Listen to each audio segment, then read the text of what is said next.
డబ్బు, అనారోగ్యం, ఉద్యోగం, వ్యాపారం, అప్పులతో బాధపడుతున్నారా? మీకోసమే మేనిఫెస్టింగ్ మిరాకిల్స్ 11 days ప్రోగ్రామ్.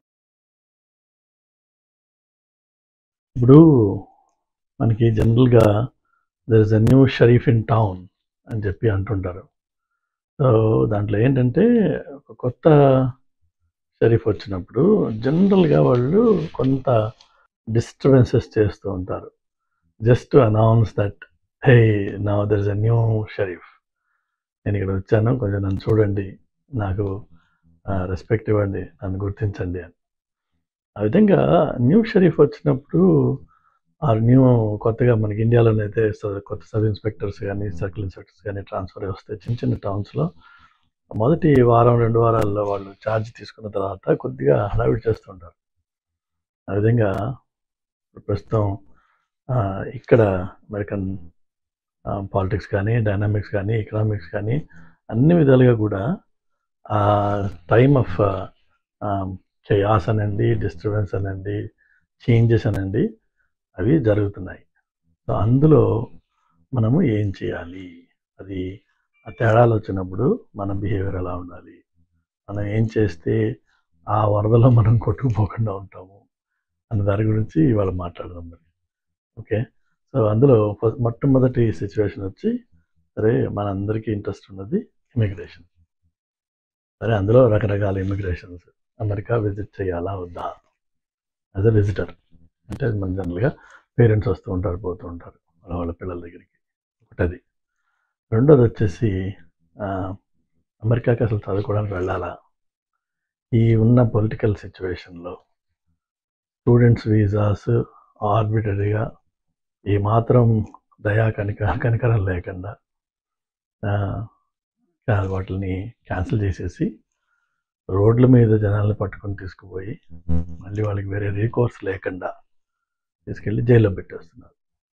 అది జైలు తర్వాత ఏదో 1 fine day ఎప్పుడో వాళ్ళని వాళ్ళ రెస్పెక్టివ్ కంట్రీస్కో లేకపోతే వేరే కంట్రీకో పంపించే అవకాశం కూడా ఉంది.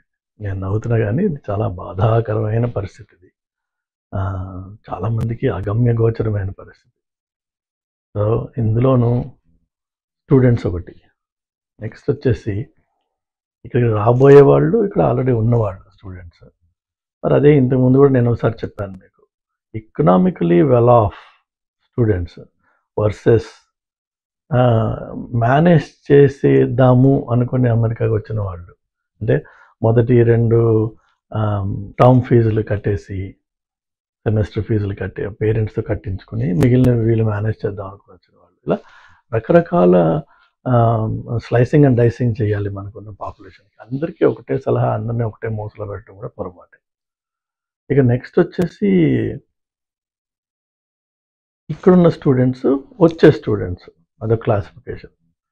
మరి దాని తర్వాత ఆల్రెడీ జాబ్స్ చేస్తున్న వాళ్ళు, H1 మీద మాత్రమే ఉన్నవాళ్ళు, లేక H1 కొత్తగా అప్రూవ్ అయ్యి ఇక్కడికి వద్దామనుకునేవాళ్ళు, నెక్స్ట్ H1 మీద ఉంటూ వాళ్ళకి గ్రీన్ కార్డ్ ప్రాసెసింగ్లో ఉన్నవాళ్ళు, అలానే గ్రీన్ కార్డ్ ప్రాసెసింగ్ అయిపోయి గ్రీన్ కార్డ్ వచ్చిన వాళ్ళు, ఇవన్నీ కూడా వీసా స్టేటస్లో ఉన్న రకరకాల stages until you finally get your citizenship. అప్పుడు గ్రీన్ కార్డ్ ఉండదు మీ దగ్గర, అప్పుడు ఇండియన్ పాస్పోర్ట్ ఉండదు, or any other country passport ఉండదు, అమెరికన్ పాస్పోర్ట్ ఉంటుంది. And you are by definition for any reason, anything and everything, for all practical reasons you are an American. అది final stage. దాని గురించి మనం మాట్లాడాల్సిన అవసరం లేదు. కానీ పేరెంట్స్ రావాలా వద్దా? రావచ్చు, అమెరికాకి రావద్దని ఎవరు అనట్లేదు, రాకూడదని వాళ్ళు ఏమీ రెస్ట్రిక్షన్స్ పెట్టలేదు. ఇండియన్ పేరెంట్స్ హాయిగా దర్జాగా అమెరికాకి రావచ్చు. కానీ ఎలాంటి లూప్ హోల్స్ లేకుండా, ఎలాంటి లక్కునే లేకుండా, ఎలాంటి తలనొప్పులు లేకుండా అడిగిన మొత్తం డాక్యుమెంటేషన్కి కాపీ క్యారీ చేయండి.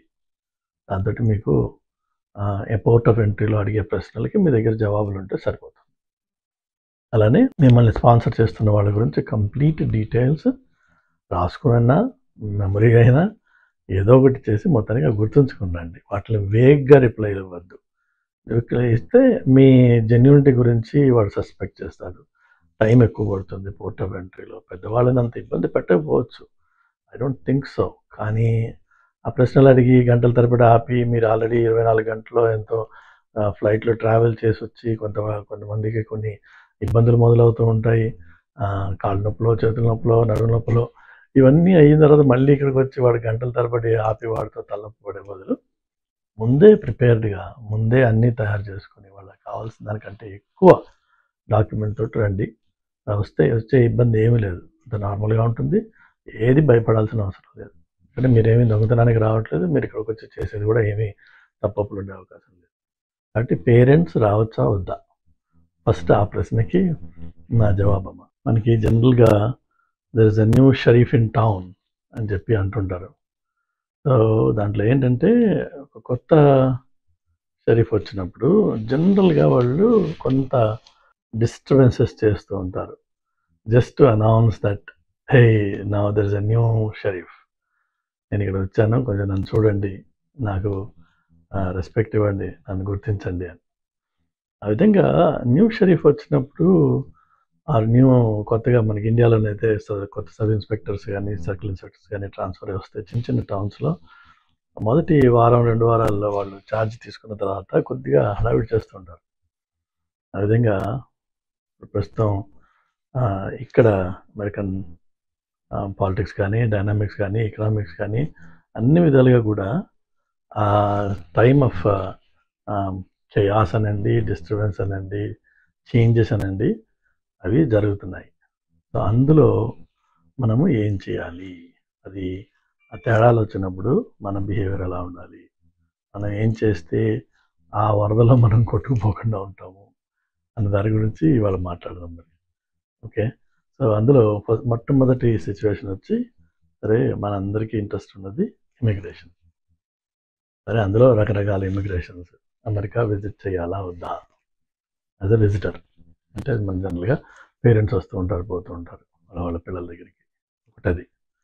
రెండోది వచ్చేసి అమెరికాకి అసలు చదువుకోవడానికి వెళ్ళాలా, ఈ ఉన్న పొలిటికల్ సిచ్యువేషన్లో స్టూడెంట్స్ వీసాస్ ఆర్బిటరీగా ఏమాత్రం కనికరం లేకుండా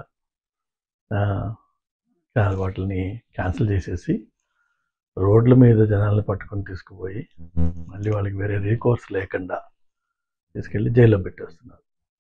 అది జైలు తర్వాత ఏదో 1 fine day ఎప్పుడో వాళ్ళని వాళ్ళ రెస్పెక్టివ్ కంట్రీస్కో లేకపోతే వేరే కంట్రీకో పంపించే అవకాశం కూడా ఉంది. నేను నవ్వుతున్నా కానీ ఇది చాలా బాధాకరమైన పరిస్థితి. ఇది చాలామందికి అగమ్య గోచరమైన పరిస్థితి. సో ఇందులోనూ స్టూడెంట్స్ ఒకటి, నెక్స్ట్ వచ్చేసి ఇక్కడికి రాబోయే వాళ్ళు, ఇక్కడ ఆల్రెడీ ఉన్నవాళ్ళు స్టూడెంట్స్. మరి అదే ఇంతకుముందు కూడా నేను ఒకసారి చెప్పాను మీకు, economically well off students versus manage చేసేద్దాము అనుకుని అమెరికాకి వచ్చిన వాళ్ళు. అంటే మొదటి 2 టర్మ్ ఫీజులు కట్టేసి, సెమిస్టర్ ఫీజులు కట్టి పేరెంట్స్తో కట్టించుకుని మిగిలిన వీళ్ళు మేనేజ్ చేద్దాం అనుకుని వచ్చిన వాళ్ళు. ఇలా రకరకాల స్లైసింగ్ అండ్ డైసింగ్ చేయాలి మనకున్న పాపులేషన్కి. అందరికీ ఒకటే సలహా, అందరినీ ఒకటే మోసలో పెట్టడం కూడా పొరపాటే. ఇక నెక్స్ట్ వచ్చేసి ఇక్కడున్న స్టూడెంట్స్, వచ్చే స్టూడెంట్స్, అదొక క్లాసిఫికేషన్. మరి దాని తర్వాత ఆల్రెడీ జాబ్స్ చేస్తున్న వాళ్ళు, H1 మీద మాత్రమే ఉన్నవాళ్ళు, లేక H1 కొత్తగా అప్రూవ్ అయ్యి ఇక్కడికి వద్దామనుకునేవాళ్ళు, నెక్స్ట్ H1 మీద ఉంటూ వాళ్ళకి గ్రీన్ కార్డ్ ప్రాసెసింగ్లో ఉన్నవాళ్ళు, అలానే గ్రీన్ కార్డ్ ప్రాసెసింగ్ అయిపోయి గ్రీన్ కార్డ్ వచ్చిన వాళ్ళు, ఇవన్నీ కూడా వీసా స్టేటస్లో ఉన్న రకరకాల stages until you finally get your citizenship.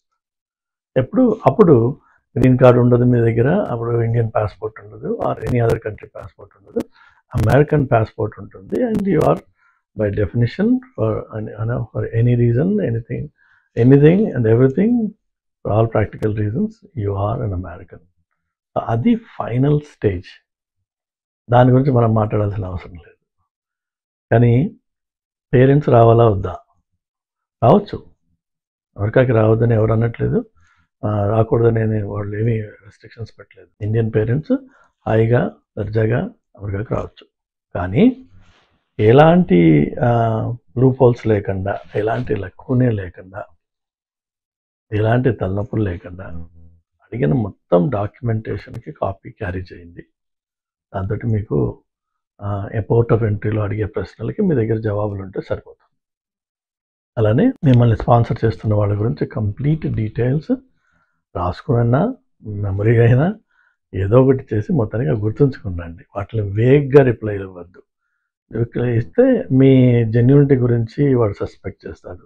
Time ఎక్కువ పడుతుంది పోర్ట్ ఆఫ్ ఎంట్రీలో. పెద్దవాళ్ళని అంత ఇబ్బంది పెట్టకపోవచ్చు, ఐ డోంట్ థింక్ సో. కానీ ఆ ప్రశ్నలు అడిగి గంటల తరబడి ఆపి, మీరు ఆల్రెడీ 24 గంటల్లో ఎంతో ఫ్లైట్లో ట్రావెల్ చేసి వచ్చి కొంతమందికి కొన్ని ఇబ్బందులు మొదలవుతూ ఉంటాయి.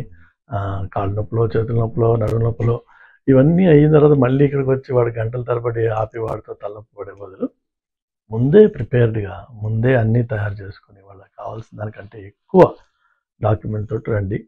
వచ్చే ఇబ్బంది ఏమీ లేదు, అంత నార్మల్గా ఉంటుంది. ఏది భయపడాల్సిన అవసరం లేదు. అంటే మీరేమీ దొంగతనానికి రావట్లేదు, మీరు ఇక్కడికి వచ్చి చేసేది కూడా ఏమీ తప్పులు ఉండే అవకాశం లేదు. కాబట్టి పేరెంట్స్ రావచ్చా వద్దా, ఫస్ట్ ఆ ప్రశ్నకి నా జవాబమ్మా.